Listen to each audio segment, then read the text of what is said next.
Hi hello, എല്ലാവർക്കും സ്വാഗതം. പുതിയതായിട്ട് ആരെയും ഈ ചാനൽ കാണുന്നുണ്ടെങ്കിൽ സബ്സ്ക്രൈബ് ചെയ്തിട്ട് ലൈക്കും കൂടി അടിച്ച് കണ്ടോളൂ കേട്ടോ.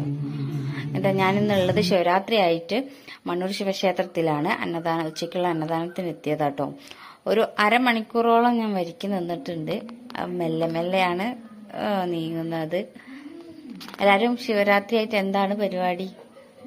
ഒരു ദിവസം ഒത്തിരി വൈകിട്ടോ വ്ളോഗ് ഇടാൻ. ഇതെല്ലാം എനിക്ക് സീറ്റൊക്കെ കിട്ടിയിട്ടോ. എനിക്ക് ചെറുതായിട്ട് വ്ളോഗ് എടുക്കാൻ തന്നെ മടിയായിരുന്നു കേട്ടോ. അതാണ് ഞാൻ വോയിസ് ഓവർ കൊടുക്കുന്നത്. പിന്നെ വിളമ്പുന്നവർ ഇത് ശ്രദ്ധിക്കുന്നില്ല തോന്നുന്നുണ്ട്. അത്യാവശ്യം സദ്യയായിരുന്നു കേട്ടോ.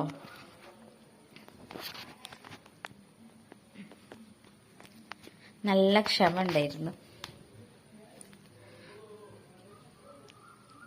ഒരു കൂടെ ചോറും സാമ്പാറും കൂടി വിളമ്പി പപ്പടം വെച്ച് പായസം വെക്കുന്നത് വ്ളോഗ് എടുത്തു.